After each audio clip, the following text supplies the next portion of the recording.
छोड़ता, मेरे जीवन का हिस्सा है। मैं सफलता को सहता से अपनी और आकर्षित करता हूँ। धन्यवाद, धन्यवाद, धन्यवाद।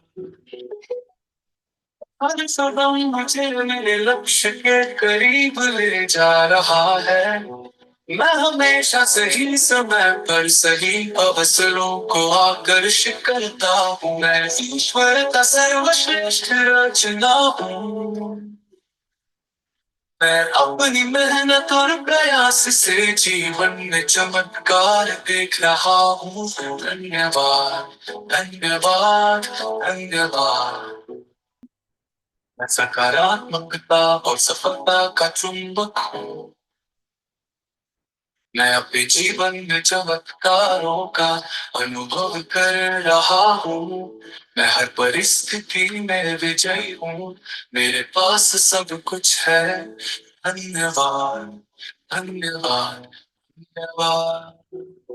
मैं शादी हूँ, मेरा भाग्य हर दिन और बेहतर होता जा रहा है। मेरी हर इच्छा पूरी हो रही है। मैं पूर्ण रूप से संतुष्ट हूँ। धन्यवाद, धन्यवाद, धन्यवाद। परम पावन, परम आराध्य, प्रातः स्मरणीय आचार्य श्री महाश्रमण जी के चरणों में शत शत नमन करते हुए हम आज का सत्र शुरू कर रहे हैं। त्रिपदी वंदना। वंदे अरहं,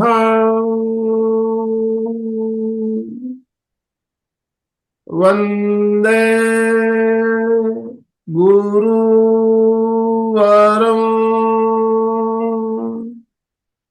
वंदे सच्चं। सभी साधक साधिकाओं को जय जिने, सुप्रभात, गुड मॉर्निंग, ओम अरहम। बंधुओं और बहनों, आज हमारे साथ मुंबई से जानी मानी प्रेक्षा प्रशिक्षक और साधिका रेणु जी पारख हमारे साथ जुड़ी है। रेणु जी से हम परिचित है, पहले भी आप हमारे यहाँ कई बार सेशन ले चुकी है। मैं आप सभी से निवेदन करना चाहता हूँ, पहले अपने अपने वीडियो ऑन कीजिए। सबके वीडियो ऑन होने चाहिए। वीडियो ऑन कीजिए और दोनों हाथ ऊपर करते हुए रेणु जी का वेलकम, स्वागत कीजिए। रेणु जी, आपका बहुत बहुत स्वागत, बहुत बहुत अभिनंदन। और आपसे निवेदन, आप आज का सत्र शुरू करें। Over to you. ओमरम। वंदे गुरुवरम, वंदे गुरुवरम, वंदे गुरुवरम। आनंदमल जी सेठिया अंकल और सभी पार्टिसिपेंट और एमपी के टीम से जुड़े सभी मेंबर्स को बहुत बहुत आभार कि मुझे मौका मिला है वापस से आप लोगों को ज्वाइन करने का। तो बहुत बहुत आभार आप सभी का।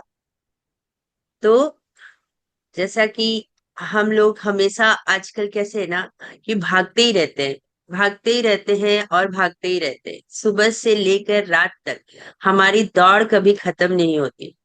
तो आज की भागदौड़ भरी जिंदगी में हम सभी का ज्यादा से ज्यादा, या हम सभी नहीं तो ज्यादा से ज्यादा लोगों का हम ऐसे देख रहे हैं कि तनाव से ग्रसित है हमारा दिमाग। तो इसका कारण क्या है? तो इसका महत्वपूर्ण कारण है जीवन के प्रति हमारा दृष्टिकोण। दृष्टिकोण क्या है?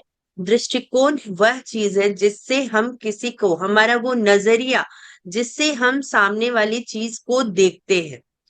तो जैसे कि ये मोबाइल है, तो इसको किसी ने देखा, उसने क्या सोचा ये मोबाइल है। किसी ने सोचा कि ये एप्पल का आईफोन है। किसी ने सोचा कि नहीं ये दूसरा कोई ब्रांड का फोन है।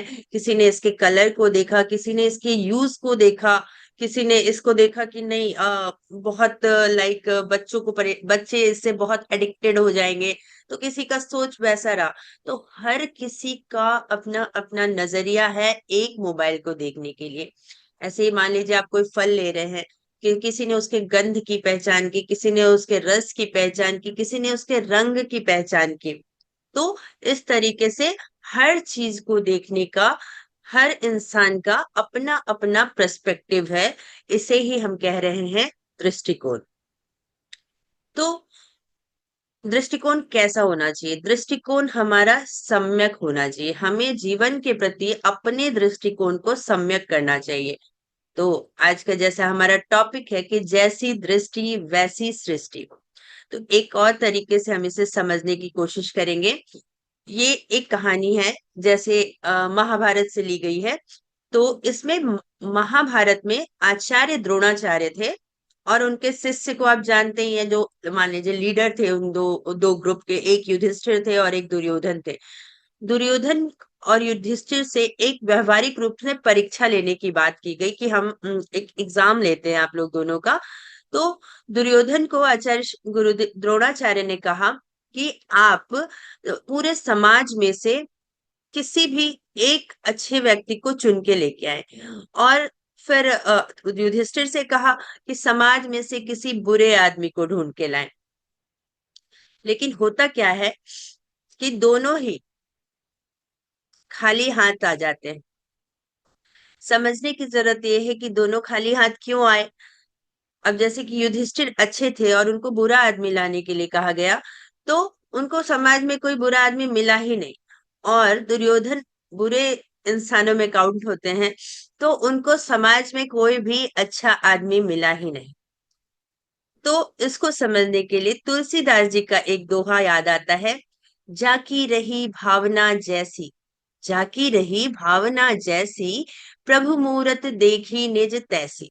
मतलब पत्थर की मूर्ति में किसी को तो भगवान नजर आ जाते हैं और किसी को वो पत्थर ही नजर आते हैं। तो यहाँ पर आप समझ गए कि युधिष्ठिर अच्छे हैं और अच्छे को बुरा नहीं मिले, बुरे को अच्छा नहीं मिला। हम जिस नजरिए सोच के साथ दुनिया को देख रहे हैं, हमें दुनिया वैसी ही नजर आती है। राइट? सही है ना? तो जैसे कि आप जिस रंग का, अगर मान लीजिए आपने चश्मा पहन लिया और वो रंगीन चश्मा है, तो कैसी नजर आएगी? उसी रंग की नजर आएगी।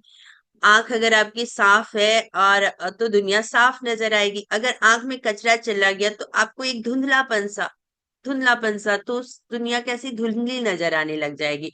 पीलिया का रोग हो जाए तो पीली दृष्टि हो जाएगी। और तो हमें अपनी दृष्टि को कैसी बनानी है? सम्यक बनानी है। सम्यक दृष्टि को समझना भी आवश्यक है कि सम्यक दृष्टि क्या हो सकती है। तो सम्यक दृष्टि का अर्थ है दूसरों के, जैसे कोई भी है अननोन आपके दोस्त हैं या आपके कोई मान लीजिए अच्छे नहीं लगते ऐसे लोग हैं, तो उन लोगों के गुणों को ही देखें। उनके गुणों को देखकर उस गुण को अपने अंदर आत्मसात करने का प्रयास हो। उनके अवगुणों को अपने अवगुणों को, ऐसा नहीं कि मेरे में अवगुण है तो नहीं मैं अकड़ गया कि नहीं मैं गलत हो ही नहीं सकता, ऐसा नहीं होना चाहिए। अगर अवगुण है तो उनको अपने से बाहर करने का प्रयास करें, अवगुणों के साथ जीने का प्रयास ना करें।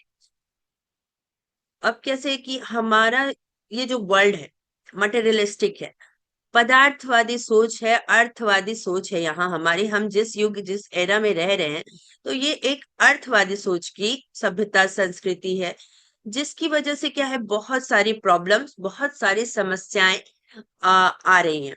तो ये समस्या मेनली आप ऐसा नहीं कह सकते कि अर्थ की वजह से है, मनी की वजह से। ऐसा नहीं है, मनी के कारण नहीं है। ये जो समस्याएं है ना, ये हमारी जो सोच है, सुविधा के साधनों को सुख मान लेने की सोच, कि आज हमारे घर में एसी होना ही चाहिए, हमारे घर में सोफा होना ही चाहिए, हमारे घर में मतलब टीवी बड़ा वाला होना चाहिए, स्मार्टफोन, हमारे पास आईफोन होना चाहिए। ये जो हमारी पदार्थवादी मटेरियलिस्टिक सोच है ना, इसी की वजह से सारी प्रॉब्लम्स है। देखा देखी का नशा है कि बगल वाले के पास है, हमारे पास क्यों नहीं। तो ये सब जो चीज है ना, आदमी को सिर्फ भीड़ का एक हिस्सा बनाकर छोड़ दिया है, जैसे उस भीड़ का हिस्सा जिसका कोई आदर्श नहीं है। हमें अपने आप को आदर्शवादी बनाना है। हम उनमें निर्णय लेने की क्षमता भी धीरे धीरे कम हो जाती है, क्योंकि वो पदार्थ के पीछे भाग रहे हैं, वहीं तक सीमित है। लोग लोन में डूबे हुए हैं और वो कार के लिए लोन और ले रहे हैं और ईएमआई पे कर रहे हैं। तो इससे क्या है, बर्डन बढ़ रहा है, बीमारियां बढ़ रही हैं।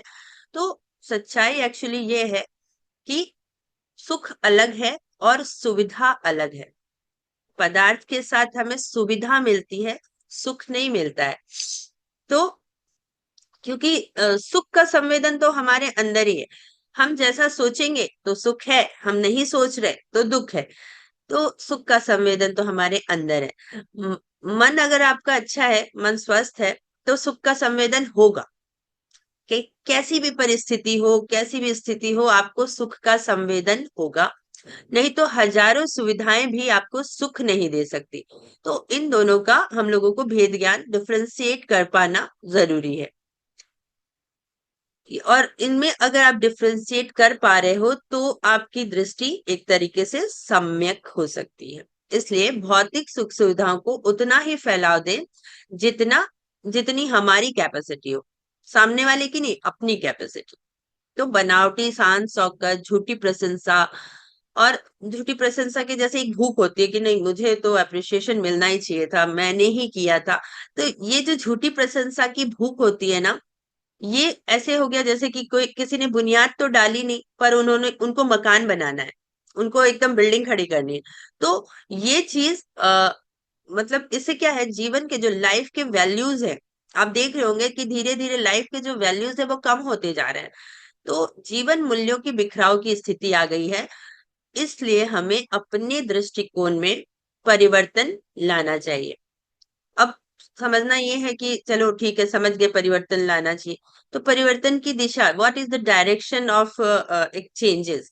तो परिवर्तन की दिशा क्या हो, इसे समझना इसलिए जरूरी है क्योंकि विकास की तरफ जब हम डेवलपमेंट की ओर बढ़ रहे हैं तो दृष्टि ऐसी बनाए कि भौतिक सुख की ओर नहीं, हमें कैसे जाना है, शांति की ओर। हमें सुख नहीं, शांति, इंटरनल जो हमारे अंदर की शांति है, उस तरफ जाना है। मतलब जो भी लक्ष्य तय करें, जो भी साध्य हो आपका, तो उसे शुद्ध साधन से जोड़कर ही आगे बढ़ना है। साधन मतलब जो ऑप्शंस आपके पास आ रहे हैं कि हाँ ये करेंगे तो हम अपने लक्ष्य तक पहुंच सकते हैं, तो वहां तक पहुंचने के लिए जो चीजें यूज कर रहे हैं वो भी प्योर होने चाहिए। शुद्ध साधन से जोड़कर ही हमें आगे बढ़ना है। तो ऑप्शंस को समझने की जरूरत है कि अगर मैंने ये डायरेक्शन लिया तो क्या मैं सही जगह सही तरीके से पहुंचूंगा, ये जानना बहुत जरूरी है। तो एक और प्रॉब्लम आ जाती है अब दृष्टिकोण, तो निमित्त, जो परिस्थितियां हमारे इर्द गिर्द होती हैं वो हमारे दृष्टिकोण को डिसाइड करने में बहुत मेजर रोल प्ले करती है। तो दृष्टि परिवर्तन में निमित्त का रोल बहुत है। तो कहते हैं कि किश्ती बदलता है तो किनारे बदल जाते हैं, और नजरें बदलती है तो नजारे बदल जाते हैं। अब इसमें गुणग्राही व्यक्ति, व्यक्ति का जो इंटरनल होता है ना, तो उसमें एक गुणग्राही व्यक्ति होता है जो हंस के समान होता है। हंस को आपने देखा होगा, वो दूध का दूध, पानी का पानी कर देता है। मतलब उसको इतनी समझ है कि दूध है और पानी हम नहीं कर पाएंगे, पर वो कर देता है। ठीक है, तो हंस छीन लेता है और नीर छोड़ देता है। और गुणग्राही व्यक्ति भी ऐसे ही होते हैं जो लोगों के गुणों को तो एक्सेप्ट कर लेते हैं, उनके अवगुणों को ग्रहण नहीं करते। उसके लिए वो अपना मन का दरवाजा बंद कर देते कि बस इतना ही चाहिए। हमें वही बनना है कि आने देंगे जो चीजें अच्छी है, लेकिन जो चीजें हमें नहीं चाहिए या जो चीजें लग रही है कि ये खराब है, उसके लिए हम अपने दरवाजे को बंद करके रखेंगे। तो आज इसमें आज क्या हो रहा है कि आसक्ति, मतलब किसी चीज के लिए अटैचमेंट, ये चाहिए तो चाहिए, ऐसा एकदम बच्चों का, बड़ों का, बहुत लोगों का ये देखने में आया है कि चाहिए तो चाहिए, कार चाहिए तो चाहिए, ये चाहिए तो चाहिए। लेकिन गुणग्राही व्यक्ति कैसे होता है कि उसे लिमिट पता है कि हाँ इतना ही लेना है, इतना ही छोड़ना है। मतलब दे और हे और गे दोनों का ज्ञान होता है। तो अभी जो ये हमारी अटैचमेंट चीजों से बढ़ रही, इसके लिए क्या हो रहा है अभी कि बच्चों में आक्रामकता बढ़ रही है, उन्हें गुस्सा बहुत जल्दी आने लग गया है, और उनको मतलब थोड़े से उनकी डिमांड पूरी ना होना तो उनको तुरंत गुस्सा आने लग जाता है। और ऐसा बच्चों में नहीं है, बड़ों में भी ऐसा ही है। तो यहाँ सिर्फ बच्चों की गलती नहीं, कई बार हम देखें, हम अक्सर कहते हैं बच्चे मोबाइल बहुत देखते हैं, बच्चे मोबाइल बहुत देखते हैं, ये कंटिन्यूअसली बोल रहे हैं मम्मी पेरेंट्स। लेकिन अक्सर क्या होता है, पेरेंट्स पेरेंट्स बहुत ज्यादा, बच्चे क्या, बूढ़े लेडीज, ओल्ड एज लेडीज को भी मैंने देखा है कि आजकल वो मोबाइल में जो गेम्स आते हैं ना, वो खेलती रहती है। जेंट्स खेलते हैं, लेडीज खेलते हैं, जो फ्री है वो मोबाइल में ही गेम खेल रहे हैं, उनको बात करने का भी नहीं है कि बात करना है तो अगर वो मोबाइल खेल रहे, बच्चे अगर हल्ला कर रहे हैं तो उनको गुस्सा आ जाता है। तो यहाँ ये नहीं है कि सिर्फ बच्चों का ही गड़बड़ है, मतलब बड़े बूढ़े जो भी है ना, वो सारे भी मोबाइल से लगे हुए हैं, जिनकी कैपेसिटी है मोबाइल लेने की। और आज तो समझो कि आप सभी की कैपेसिटी है। तो सभी को इसमें दृष्टिकोण इसलिए परिवर्तन करने हैं, ताकि बच्चों का भविष्य खराब ना हो। और अगर पेरेंट्स देख रहे हैं तो उनको पता होना चाहिए कि अगर बच्चों के सामने देख रहे हैं तो किस तरह की चीजें देखें, जिससे उनको आगे लाइफ में काम आए। ये नहीं कि गेम खेल रहे, चल आजा तू भी खेल ले। आजकल ट्रेंड क्या चल रहा है, इससे कंसंट्रेशन पावर इंक्रीज होता है, दिस इज द गेम, और इससे कंसंट्रेशन पावर इंक्रीज होता है। पर आपका भले कंसंट्रेशन पावर में भी हो सकता है कि उससे इंक्रीज हो रहा है, पर जो रेडिएशंस मोबाइल से निकल रही है उसकी वजह से पूरा दिमाग डैमेज भी हो रहा है। तो इक्वली बैलेंस कर दे रहा है, कोई प्रॉफिट नहीं हुआ आपको। तो ये चीज है।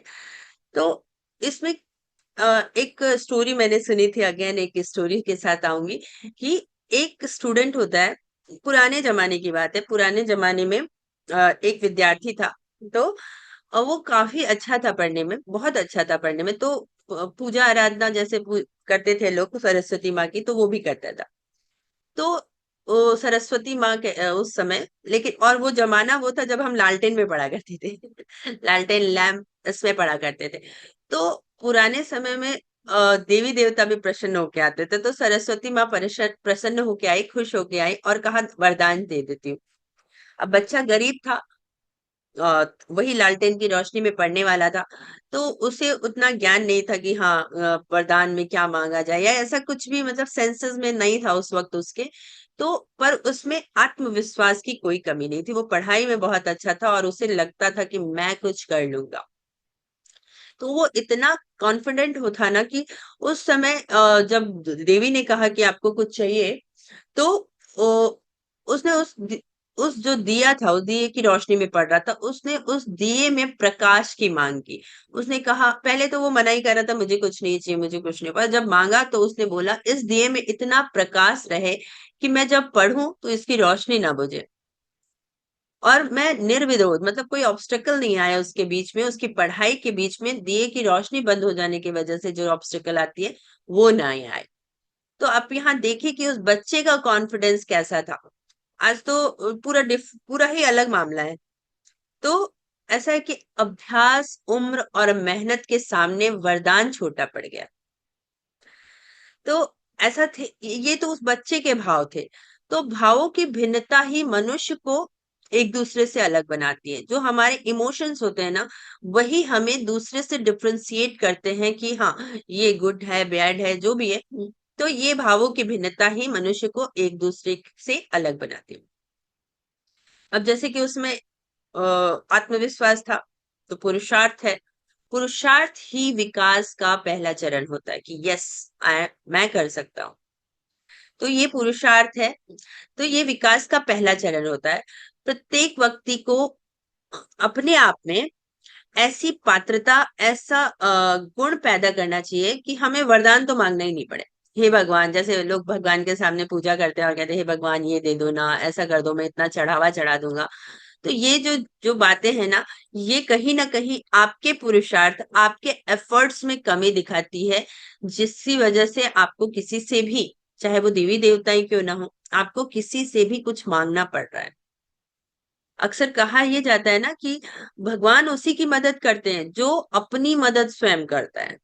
अगर आप बैठे हैं और हे भगवान कर रहे हैं, तो इट कांट वर्क। हाँ, अगर मेडिटेशन और ध्यान कर रहे हैं तो वो एक अलग चीज है। लेकिन उसके अलावा आप कुछ भी करके अगर सोच रहे कि भगवान इंप्रेस हो जाएंगे, तो वैसा नहीं होगा।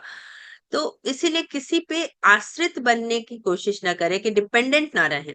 आजकल सेल्फ डिपेंडेंसी बहुत चल रही है कि सेल्फ डिपेंडेंट होना चाहिए, सेल्फ डिपेंडेंट होना चाहिए। तो इसका एक्चुअल मीनिंग यही है कि जो काम आप कर रहे हैं, छोटे छोटे काम भी, जैसे घर पे छोटे काम होते हैं जो अक्सर लेडीज किया करती हैं, तो अगर जेंट्स उनमें हेल्प कर दे तो लेडीज का वर्कलोड आधा कम हो जाएगा। आप देखेंगे कि लेडीज अक्सर लास्ट मोमेंट में बहुत जल्दी बीमार पड़ने लग जाती है। उनके ऊपर घर की इतनी रिस्पॉन्सिबिलिटी, एक एक इंसान के खाने से लेकर कपड़े से लेकर हर चीज की इतनी रिस्पॉन्सिबिलिटी डाल दी जाती है कि वो अपने लिए समय ही निकाल नहीं पाती है।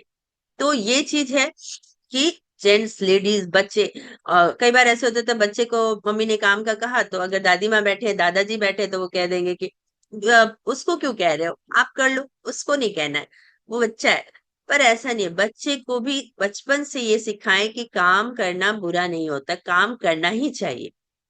संघर्ष ही जीवन है कहते हैं, पर ये संघर्ष तब नहीं आएगा जब उस काम की उसको आदत पड़ जाएगी। वो संघर्ष कब आता है? जब उसको आदत नहीं है काम करने की, अचानक से वर्कलोड आ गया कि अरे बाबा ये काम कैसे करूंगा, अब मैं कपड़े कैसे धोऊंगा। तो ये वाला जो दृष्टिकोण है ना, इसमें हमें समाज में परिवर्तन लाना बहुत जरूरी है कि हर इंसान, छोटा बड़ा जो भी है, तो सभी को अपना काम स्वयं से करने की कोशिश करनी चाहिए जब तक उनमें उनकी शारीरिक क्षमता है। और जब उनमें शारीरिक क्षमता की कमी हो रही है, तो उनके जो नियर बाई है उनकी हेल्प जरूर करनी चाहिए। दोनों ही पर्सपेक्टिव है कि एक सासू माँ आराम से बैठी है, बहू दिन भर काम करे, या बहू आराम से बैठे मोबाइल पे लैपटॉप पे काम करे, वर्किंग है सारे, और सासू माँ घर के साथ, तो ये चीजें नहीं होनी चाहिए। जब फ्री होना तो एक दूसरे की हेल्प करने की ये कोशिश हमेशा रहनी चाहिए। तो एक्चुअली क्या होता है ना कि मनुष्य जितने दुख को, जितना लगता है कि हाँ मैं बहुत दुखी हूँ, मैं दुखी हूँ, मेरे को ये है, मेरे को जब भी किसी से मिलो मेरा ये दुख रहा है, मेरा वो दुख रहा है, मेरा सर दुख रहा है, तो ये चीजें चलती रहती है। तो ये जो दुख है ना, इतना नहीं है जितना लोग सोच लेते हैं ना कि हाँ मैं बहुत दुखी, ये सिर्फ एक पर्सपेक्टिव है, एक दृष्टिकोण है कि मैं दुखी हूँ। तो मनुष्य जितने दुख को फील करता है ना, उतना दुख एक्चुअल में नहीं होता है। तो ये मनुष्य ने अपनी एक आदत बना ली, एक बिहेवियर है, आदत की वजह से वो दुखों का निर्माण करने लग जाता है। कहते हैं ना, आंखें बंद हो, अगर आंखें हम बंद कर लें तो उजाला घर में भी हो या बाहर हो कोई फर्क नहीं पड़ता। हमने अगर अपनी आंखें ही बंद कर ली, अपने चक्षुरेंद्रिय को ही बंद कर लिया, तो क्या होगा? हमें उजाला दिखेगा, हमें प्रकाश नजर आएगा? नहीं आएगा। तो उजाला उजाला करने के लिए आपको अपनी आंखें खोलनी पड़ेगी। खाना रखा है सामने, आपने ग्रहण नहीं किया, तो क्या रस आएगा? नहीं आएगा। ठीक है। अ, तो ये चीजें हैं कि यदि हम मन से दुखी हैं, मन हमारा बहुत बेचैन है, किसी भी कारण से बहुत दुखी है, अस्वस्थ है, हम थके हुए हैं या निगेटिव इमोशन से भरे पड़े हैं, तो हर चीज में हमें सिर्फ बुराई नजर आएगी, हर चीज में कमी नजर आएगी। कोई आपको हंसाने की कोशिश करेगा ना, तो भी आपको लगेगा ये क्यों फालतू में माथा पच्ची कर रहा है। जो भी है, सोच है ये हमारी। तो तो कैसे कि इसमें हम चाहेंगे कि चलो हम खुश रहें, लेकिन सोच इतनी नकारात्मक हो गई है ना कि हम खुश रह ही नहीं पाते हैं। तो सोच को सकारात्मक करना पड़ता है। तो इसके जस्ट अपोजिट होगा, अगर आपके विचार, आपके मन अच्छा है, आप बहुत खुश हैं, तो सामने कितनी भी चीजें आपके अगेंस्ट में हो रही हो, हर चीज आपको अच्छी लगने लगेगी। एग्री? ऐसा लगता है आपको कि अगर आपका मन अच्छा हो तो सामने की हर चीज आपको, दुनिया की हर चीज आपको अच्छी लगने लगेगी। ओके। तो इसके विपरीत जो हमारा जो वाइब्स है, पॉजिटिव वाइब्स को फील करने की जो कैपेसिटी है, इसको हमें अपने बढ़ाना चाहिए। क्योंकि जब हमारा मन अच्छा है, तो ऐसा कोई भी इंसान सामने भी आ जाएगा ना जो आपको पसंद नहीं है, तो आप उसको देख के भी मुस्कुराएंगे।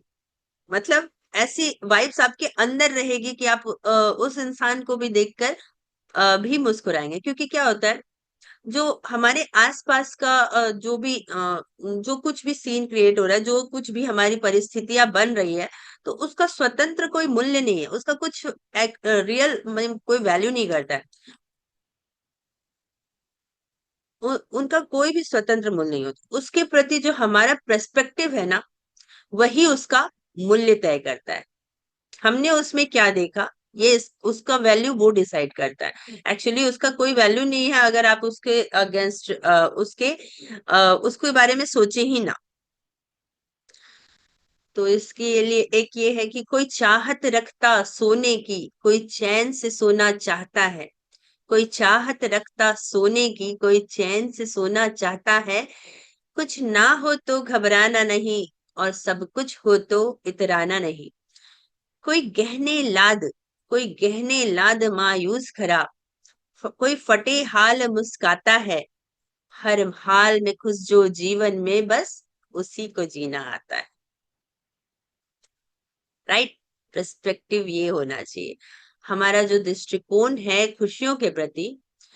तो कुछ ना भी हो, तो भी खुशियां आपसे कोई नहीं छीन सकता है। यस। तो जो भी हमारी खुशियां हैं, जो हमारी हैप्पीनेस है, उसकी रिस्पॉन्सिबिलिटी किसकी है? हमारी है। हमारी रिस्पॉन्सिबिलिटी है कि हम खुश रहें।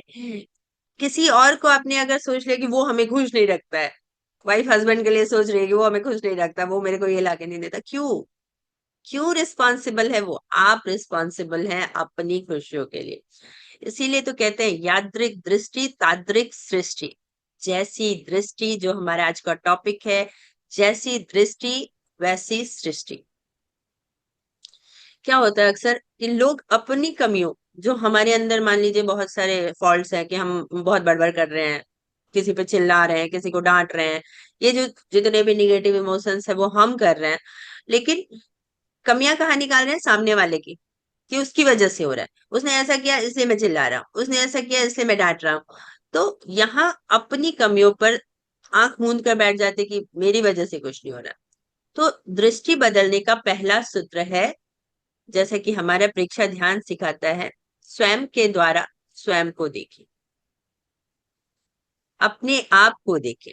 इसके लिए हमें बाहर से भीतर की सृष्टि की तरफ जाना होगा। हमारा भीतर, हमारा अंतर्मन, हमारा जो शोल है, जो अनंत शक्ति, अनंत चैतन्य, अनंत आनंद से भरा पड़ा है, अगर हमारा यह दृष्टिकोण मिल जाए तो हमारा, हमें सकारात्मक पॉजिटिव बनाने से कोई रोक नहीं सकता है। बाहर की दुनिया में आपने पॉजिटिविटी ढूंढी ढूंढी, लेकिन जब अंदर की तरफ आप ढूंढने गए तो आपको मिलेगी। ध्यान में आपका मन लगना चाहिए। तो वह ज्ञान है जो बाहर से आता है, जो हम बाहर से ग्रहण कर रहे हैं उसे हम ज्ञान कहते हैं, इंटेलिजेंस है, बुद्धि है। लेकिन जो हमारे अंदर से आया, जो उसे हम क्या कह रहे हैं? प्रज्ञान। प्रज्ञावान बनते हैं हम। जो हम बाहर से लिए वो ज्ञान है, जो हमारे भीतर से आया वो प्रज्ञा है। तो शक्ति का मूल स्रोत हमारे अंदर है। जैसे अभी इसको इस तरीके से समझिए कि किसी की प्राण शक्ति बहुत कमजोर हो गई है, और आप डॉक्टर के पास तो जाओगे, ऑब्वियसली प्राण शक्ति कमजोर है तो आप वीकनेस फील करोगे, आपकी तबीयत बिगड़ रही है। तो प्राण शक्ति कमजोर हो गई तो क्या होगा? डॉक्टर के पास जाएंगे, डॉक्टर रिपोर्ट्स कराएंगे और फिर उनको समझ में ही नहीं आएगा कि हुआ क्या है, क्योंकि ऑर्गन्स काम कर रहे हैं पर प्राण शक्ति कमजोर हो गई है। तो जब हमारे भीतर की शक्ति कमजोर हो गई है, डॉक्टर से रिपोर्ट कराया, डॉक्टर ने कहा कोई बीमारी नहीं है, तो इस समय क्या होगा? इस समय ये होगा कि ये शारीरिक नहीं है, ये जो हमारी बीमारी है ना, ये मानसिक है। तो मानसिक बीमारियों का निदान फिजिकल वाले डॉक्टर नहीं कर पाते, इसके लिए मेंटल अप्रोच लेना पड़ता है। तो अब हम सब जान गए कि हमारे, लेकिन स्वस्थ तो रहना चाहते हैं, डॉक्टर कुछ कर नहीं रहा है, अब हम क्या करें?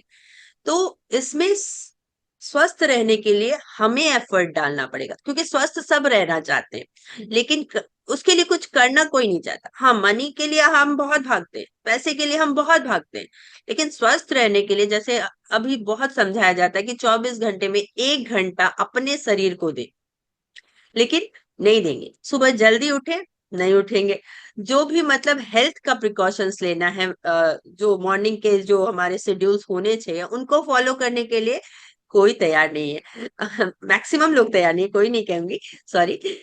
मैक्सिमम लोग ऐसे ही होते हैं कि नहीं, सोने दो, सुबह कर दो, बहुत अच्छी नींद आती है। तो जैसे कि सर की क्लास जब स्टार्ट हुई थी ना, तो 5:30, वो सर बहुत जल्दी क्लास लेते हैं।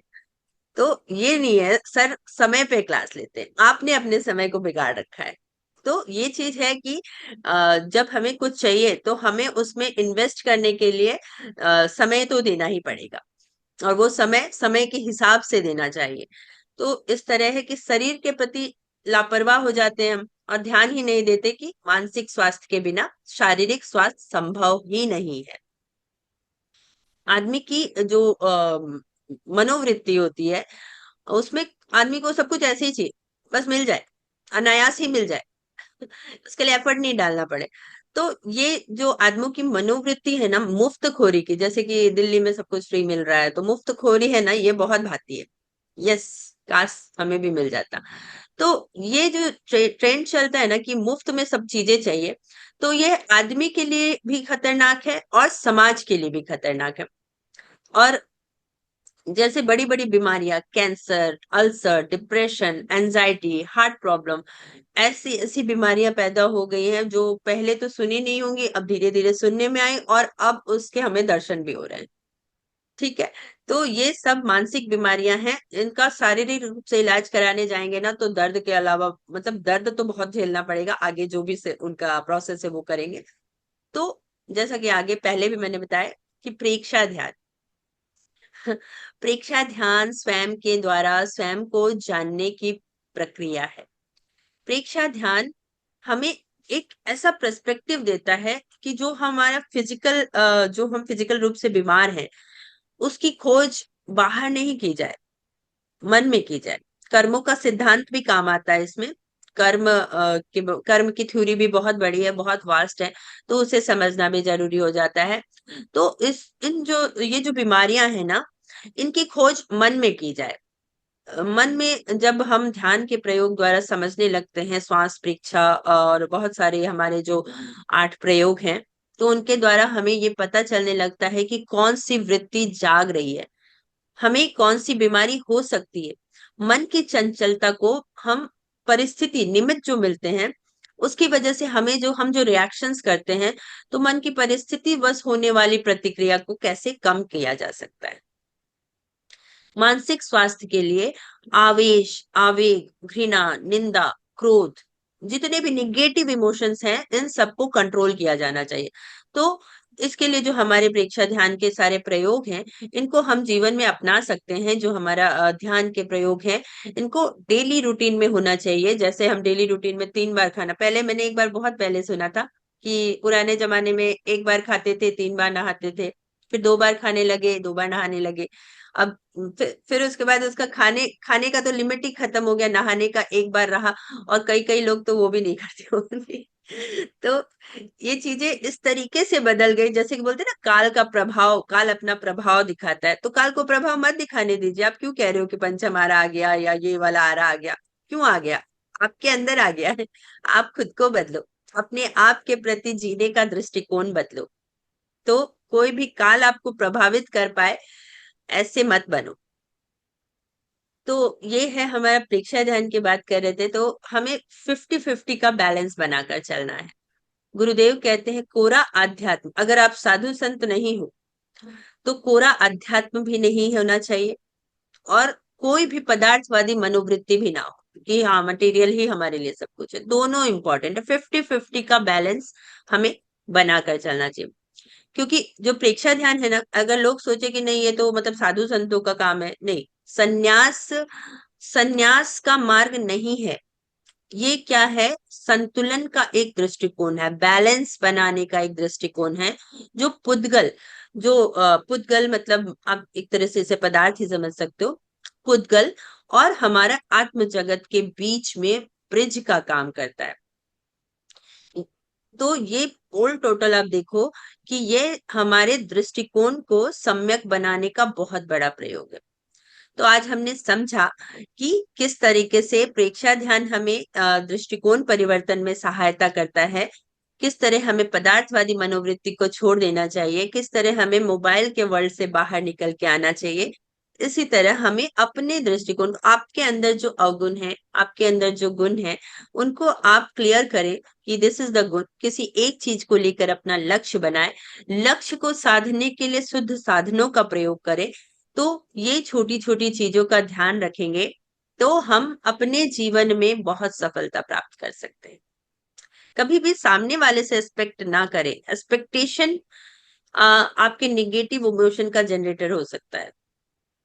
जैसे ही आपने एक्सपेक्ट किया और वहां से आपकी एक्सपेक्टेशन पूरी नहीं हुई, मान लीजिए बच्चे को माँ से, माँ को बच्चे से, या किसी को भी किसी से कोई एक्सपेक्टेशन है और वो अगर पूरी नहीं होना, तो सडनली दिमाग एकदम इस तरीके से काम लगेगा, इतने निगेटिव इमोशन आपके अंदर भर जाएंगे ना कि आप उसको कंट्रोल नहीं कर पाएंगे। Over thinking and over thinking and over thinking, like आप इतना सोचने लग जाओगे ना कि उससे बाहर आना, उससे कॉप अप करना आपके लिए बहुत मुश्किल हो जाएगा।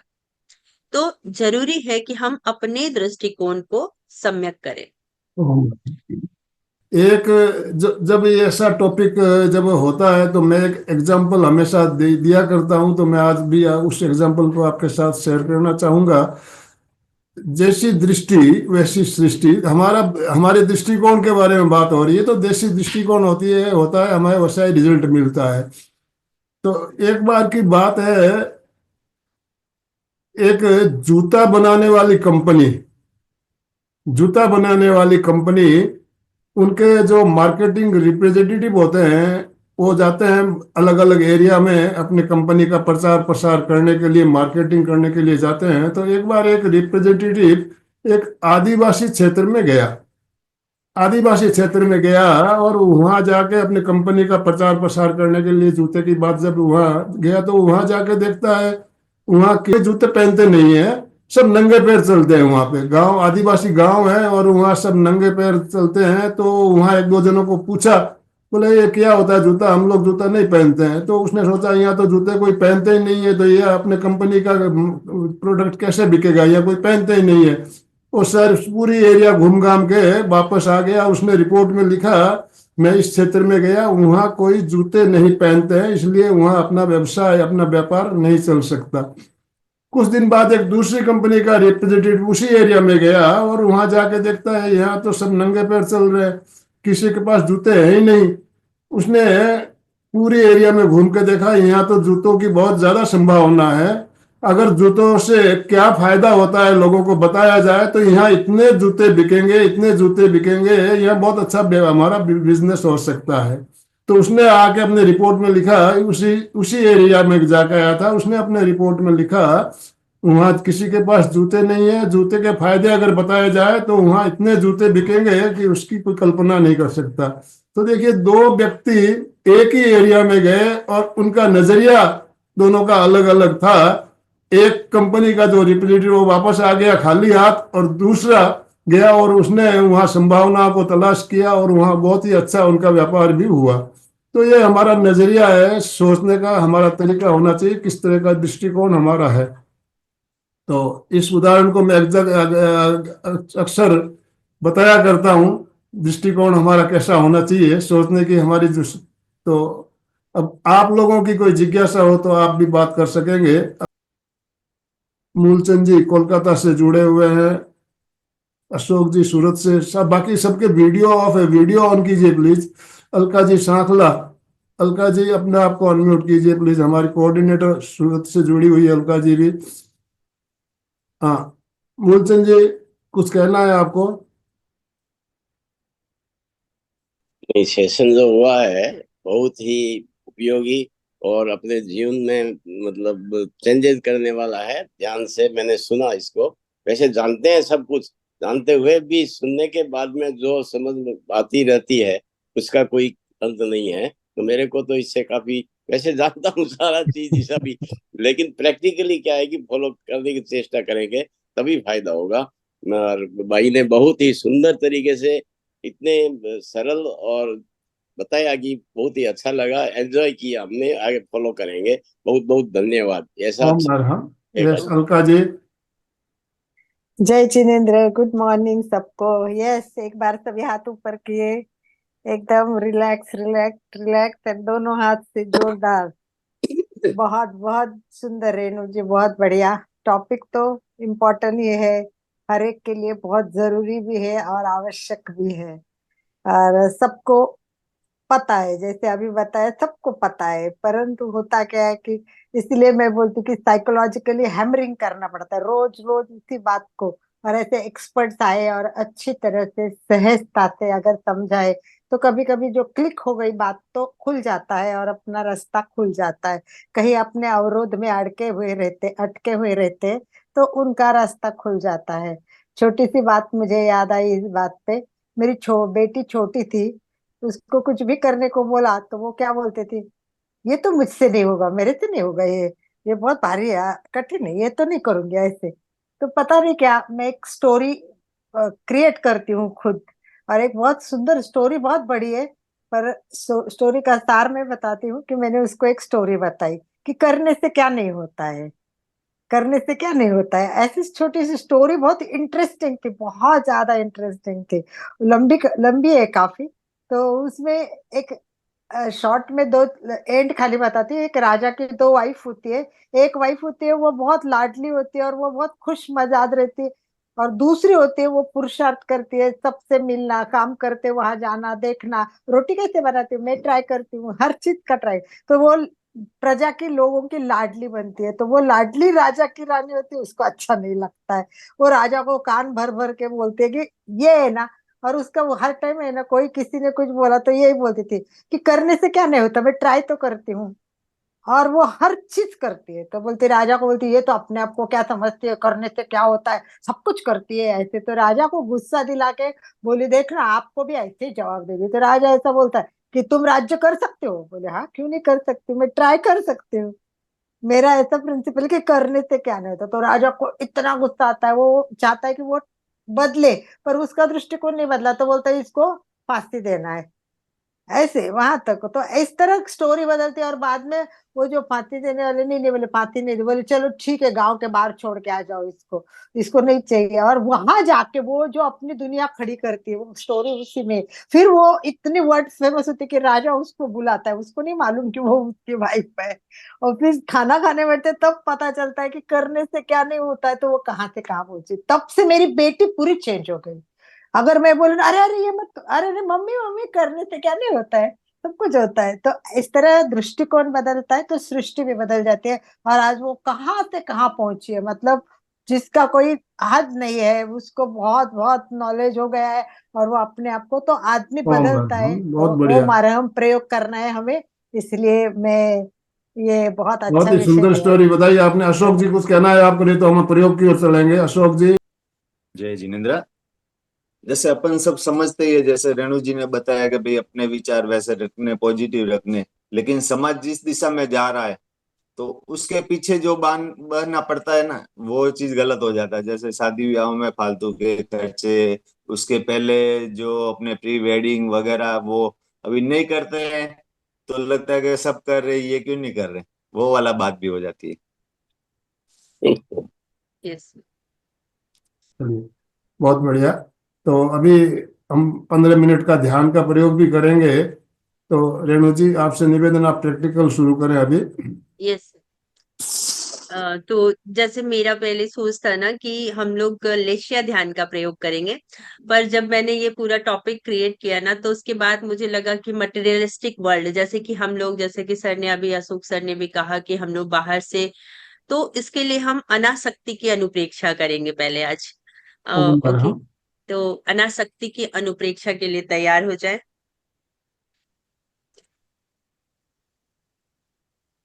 जिस आसन में आप सुविधा पूर्वक लंबे समय तक बैठ सके, उस ध्यान आसन का चुनाव करें।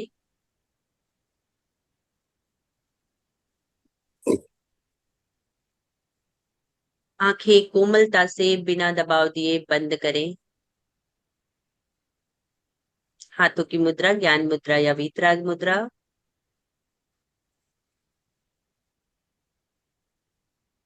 3 बार महाप्राण भरें।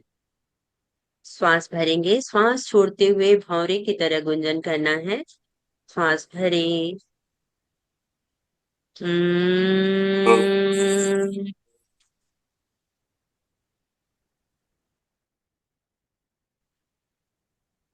श्वास भरें।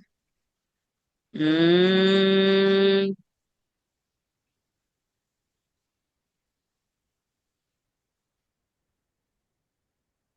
श्वास भरें। हम्म। कायोत्सर्ग। शरीर को स्थिर, शिथिल और तनाव मुक्त करें। प्रतिमा की भांति स्टैच्यू की तरह अडोल रहें। हलन चलन न करें।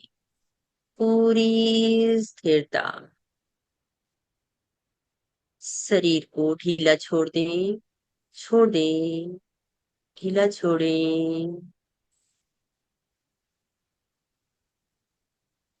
मांसपेशियों को ढीला छोड़ें।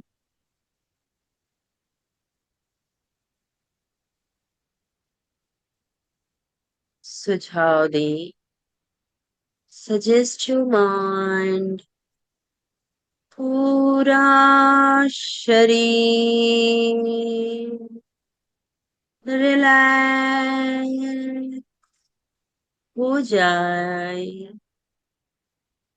रिलैक्स हो जाए। अनुभव करें पूरा शरीर रिलैक्स, रिलैक्स, रिलैक्स हो रहा है।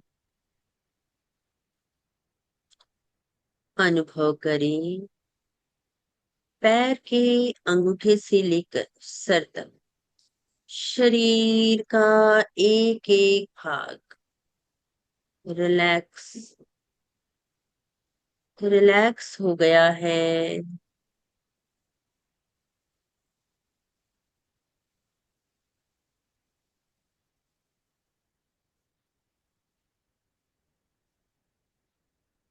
अपने चारों तरफ नीले रंग का अनुभव करें। वातावरण नीला हो गया है। ब्लू कलर इमेजिन करें।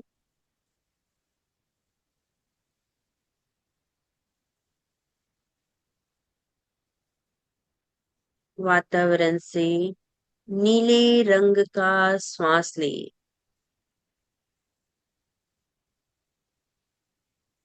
श्वास के साथ नीले रंग के परमाणु भीतर प्रवेश कर रहे हैं।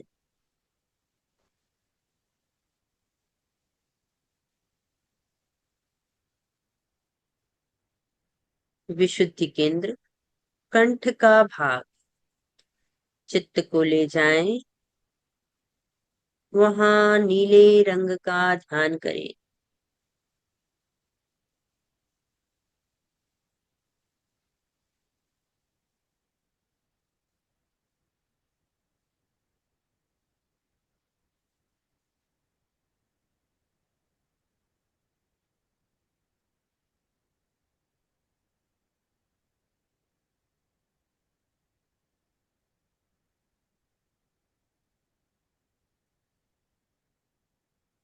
ललाट के ऊपर का स्थान शांति केंद्र। ध्यान को केंद्रित करें। शांति केंद्र पर ध्यान को केंद्रित करें। सेंट्रलाइज योर माइंड ऑन शांति केंद्र।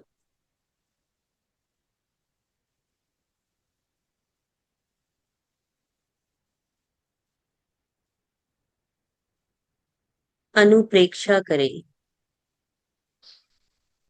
अनासक्ति का विकास हो रहा है। पदार्थ के प्रति मूर्छा का भाव क्षीण हो रहा है। 5 बार उच्चारण करेंगे। अनासक्ति का विकास हो रहा है। पदार्थ के प्रति मूर्छा का भाव क्षीण हो रहा है। अनासक्ति का विकास हो रहा है। पदार्थ के प्रति मूर्छा का भाव क्षीण हो रहा है। अनासक्ति का विकास हो रहा है। पदार्थ के प्रति मूर्छा का भाव क्षीण हो रहा है। अनासक्ति का विकास हो रहा है। पदार्थ के प्रति मूर्छा का भाव क्षीण हो रहा है। 5 बार इसका मानसिक जप करें। अनासक्ति के प्रति मूर्छा का क्षीण, अनासक्ति का विकास हो रहा है। पदार्थ के प्रति मूर्छा का भाव क्षीण हो रहा है। अनासक्ति का विकास हो रहा है।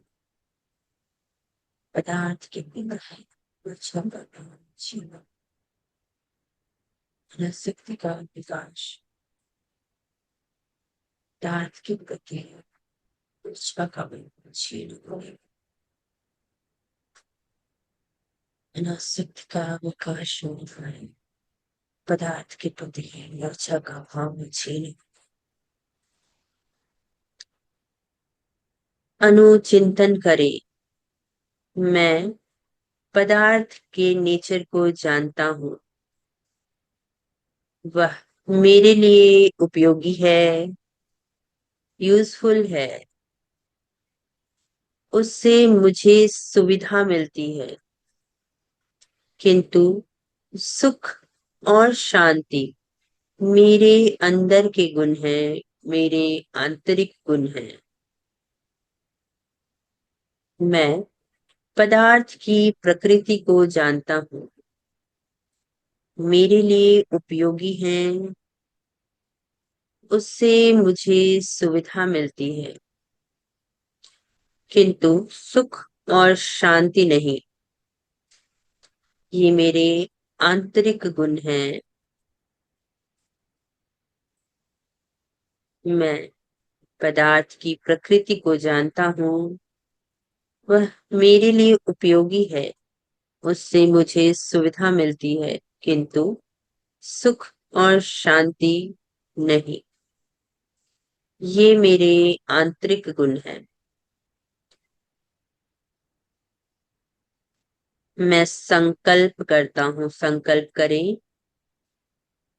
मैं पदार्थ के प्रति मूर्छित नहीं बनूंगा, सदा जागरूक रहूंगा। संकल्प को अंदर तक ले जाएं, भीतर। मैं पदार्थ के प्रति मूर्छित नहीं बनूंगा, सदा अपने प्रति जागरूक रहूंगा।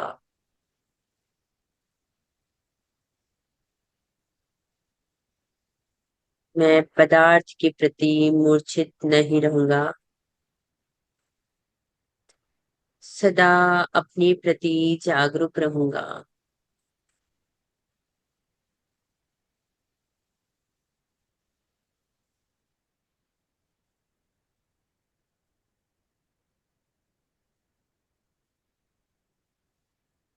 लंबा श्वास लें, छोड़ें। लंबा श्वास लें, छोड़ें।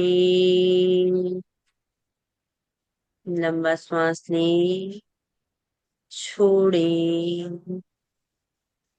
3 बार पुनः महाप्राण ध्वनि के साथ श्वास भरें।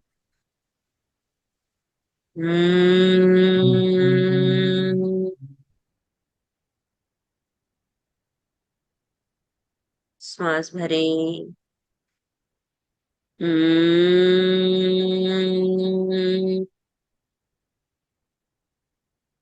श्वास भरें।